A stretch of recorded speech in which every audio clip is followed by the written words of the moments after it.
नमस्कार। आज मैं फिर से आपके बीच में हाजिर हुआ हूँ एक दिव्य महाप्रयोग को लेकर के, जो शास्त्रीय प्रमाण व ऋषि मुनियों के आशीर्वाद और देवियों की शक्ति का प्रमाण और दिव्य देवियाँ माँ भगवती के दिव्य चमत्कार को लेकर के। ये उपाय मैं अपने ज्योतिष के जीवन काल में, मेरा ज्योतिष का जीवन काल तकरीबन 7 साल के आसपास है, तो उस समय से लेकर के और माँ भगवती की कृपा से और गुरुजनों के आशीर्वाद से आज मैं यहाँ तक के समय के बारे में आपसे बताता हूँ। मैंने अपने जीवन में, ज्योतिष काल के जीवन में तकरीबन या सबसे ज़्यादा जो उपाय बताए वो देवी के निमित्त ही बताया है। देवी अर्थात आपकी कुल देवी। आपकी किसी परिवार में कुल देवी हो सकती है तो किसी परिवार में कुल देवता हो सकता है। देखिए, हम सोसाइटी के अनुसार चलते हैं, अपने आसपास की प्रकृति के अनुसार या अपने समाज के अनुसार। जब व्यक्ति मुसीबत में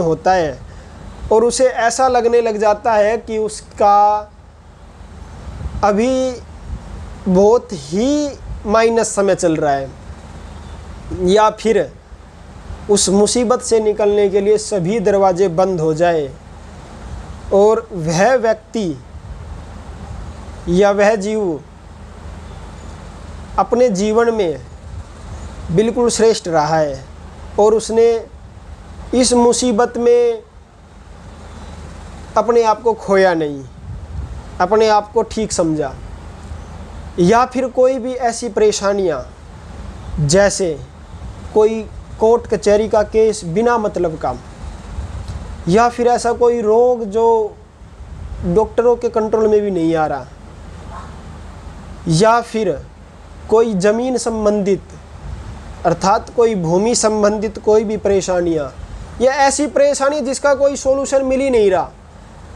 तो सर्वप्रथम व्यक्ति अपने परिवार के पास जाता है, उसके बाद बाहर जाता है। बाहर अर्थात किसी अन्य व्यक्ति से मदद लेने के लिए। तो आप ध्यान रखिए अपने जीवन में, क्या ध्यान रखना है कि हमारी कुल देवी की आराधना हमारे पूर्वज शुरू से करते आ रहे हैं।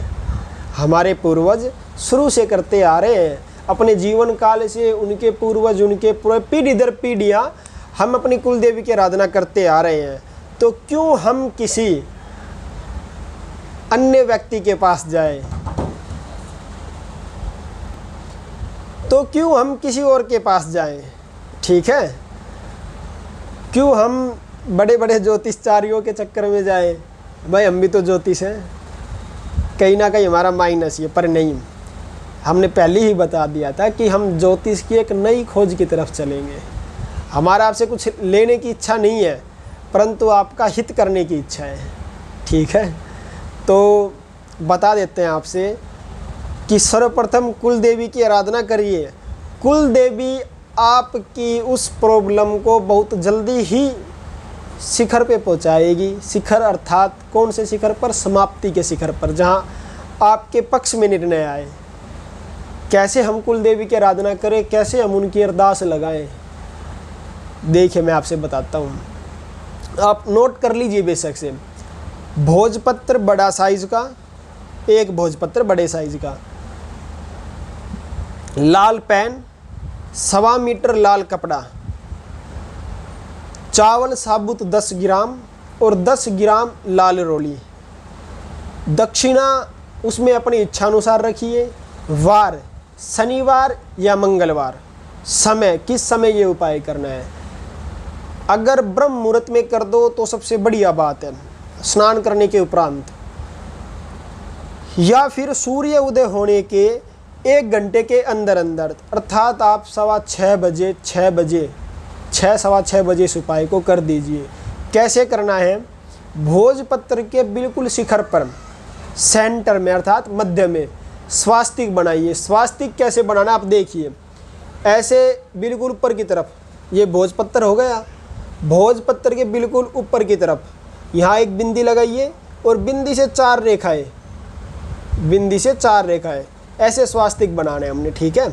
ऐसे स्वास्तिक बनाने, स्वास्तिक में हमने जमा का निशान नहीं करना, नहीं, स्वास्तिक से बिंदी, बिंदी से 4 रेखाएं, और नीचे बिल्कुल सेंटर में आप श्री बनाइए।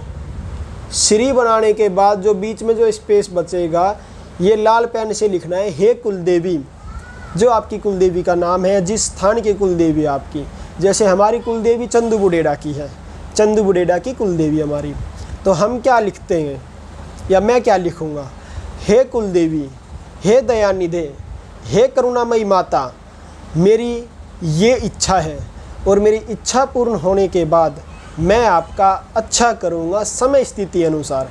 ये बातें लिख करके, ये बातें लाल पेन से स्वास्तिक और रोली, आप ये स्वास्तिक और श्री ये आपको रोली से लिखना है, ठीक है। ये लिखने के बाद थोड़े से जो चावल थे उनको लाल कर लीजिए रोली से, बीच में धरिए भोजपत्र पर, कुछ दक्षिणा धरिए, कुछ दक्षिणा धरिए, और दक्षिणा धरने के बाद लाल कपड़े से उसको बांध लीजिए 1.25 मीटर से, अपने ऊपर से 7 बार क्लॉकवाइज फेरिए, और जब 7 बार फेरो तो उसके अंदर भी वही बातें बोलनी है उस समय भी जो आपने भोजपत्र पे लिखी है। ये करने के बाद अपने दरबार में अर्थात अपने मंदिर में कुल देवी के श्री चरणों में उसको अर्पण कर दीजिए, रोज़ाना उसकी धूप दीप करिए, ठीक है। और करने के बाद 7 बार नाक रगड़िए अपने जन्म स्थान से जहाँ पर आपकी कुल देवी का दरबार है, और 7 बार नाक रगड़िए उपाय शुरू करने से पूर्व जिधर आपकी कुल देवी का दरबार है, ठीक है। और बहुत ही जल्द आप लंबे समय से जो चल रही परेशानियां उसका निदान पा जाओगे श्रद्धा विश्वास के साथ। एक बात का विशेष ध्यान रखिए कि वो वहाँ से हिलना नहीं चाहिए बार बार में, सिर्फ एक बार ही। प्रणाम।